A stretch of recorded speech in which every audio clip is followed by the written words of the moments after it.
Karibu mtazamaji wa The World News katika kipindi hiki cha ulimwengu wa siasa. Mimi ni Adam Hussein. Ukame umeliingiza taifa la Kiajemi la Iran katika janga la upatikanaji wa maji. Nchini Iran hali upatikanaji wa maji ni mgumu sana, na ujumbe mpya sasa unapambana kwa ajili ya kuhakikisha maji yanapatikana. Kuna uhaba mkubwa wa maji nchini Iran, imeeleza taarifa kutoka katika mamlaka. Ni janga na bado hakuna mvua. Hiyo ni taarifa iliyoelezwa kupitia vyombo vya habari huko nchini Iran. Raia wanasema kwamba wanarejea nyumbani kutoka katika safari pamoja na kazi wanazoendelea nazo katika ujenzi wa taifa hilo, lakini wakifika majumbani wanakosa hata maji ya kunywa, lakini pia hata maji ya kufulia. Iran inakabiliwa na mzozo mbaya zaidi wa maji katika miongo kadhaa bila kuona, na mamlaka inaonya kwamba wanaweza hata kulazimika kuhamisha baadhi ya watu katika baadhi ya miji ambayo ina maji ya kutosha. Imeelezwa kwamba wakati mwingine maji yanakosekana hata kwa siku 3, na kumekuwa na shinikizo la chini sana kiasi kwamba hakuna kilichotokea. Raia wanaendelea kusema kwamba kampuni za maji zinasema tununue pump kutatua tatizo, na pia raia wanasema kwamba mamlaka zinawataka waendelee kuwa wavumilivu, lakini pia wawe na matanki ya kuhifadhia maji, lakini hiyo bado imekuwa ni ghali nchini humo, na wakati uchumi unaendelea kuyumba kwa namna moja ama nyingine kutokana na vikwazo vinavyowekwa na mataifa ya magharibi. Wachambuzi wa mambo wanaeleza kwamba huku ni kushindwa kwa serikali kuhakikisha upatikanaji wa maji katika taifa hilo.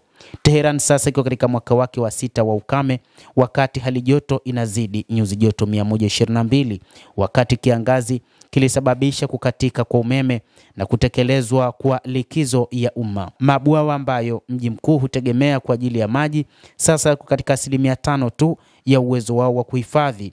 Hata hivyo, katika vita vya siku 12 vya Iran na Israel majira ya kiangazi yaliyopita pia viliharibu miundombinu ya maji, jambo ambalo limezidisha tatizo hilo, kulingana na waziri wa maji Abbas Ali-Abadi, ambaye alionya wiki 2 zilizopita kwamba serikali itaweza kupambana ili kuhakikisha maji yanapatikana, lakini huenda ikakata ili kutengeneza miundombinu iliyoharibiwa wakati wa vita vya siku 12 dhidi ya Iran.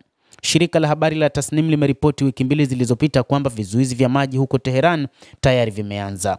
Ali-Abad alisema wiki hii kuwa Iran inatumia teknolojia ya kupanda mawingu kwa matumaini ya kuongeza mvua, ingawa inahitaji mawingu yaliyopo kufanya kazi.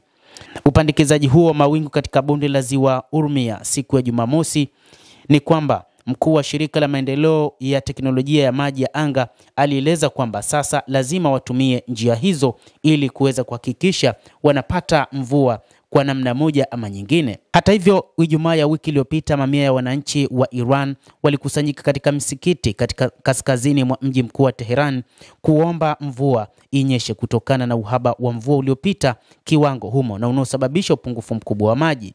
Ripoti kutoka nchini humo zinaeleza kuwa hali ya sasa ya mvua imeshuka kwa 89% ukilinganisha na wastani wa kiwango cha mvua kwa miaka 57 iliyopita. Rais Masoud Pezeshkian siku kadhaa zilizopita alitoa tahadhari kwa wananchi huko Tehran kuhusu uhaba wa maji, hali ambayo inaweza kusababisha kukimbia mji huo kama mvua haitanyesha mapema. Raia wameonekana wakiomba Mwenyezi Mungu ili mvua inyeshe ili waweze kujinusuru kutokana na uhaba wa maji.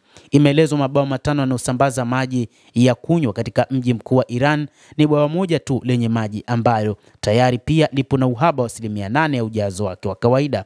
Wahusika wakisema bwawa hilo lina uwezo wa kusambaza maji kwa wiki 2 tu kama mvua haitanyesha. Basi mtazamaji, endelea kutufuatilia, lakini usisahau kulike, kucomment na kusubscribe channel yetu hii upate habari hizi kwa mapana hapa The World News. Naitwa Adam Hussein.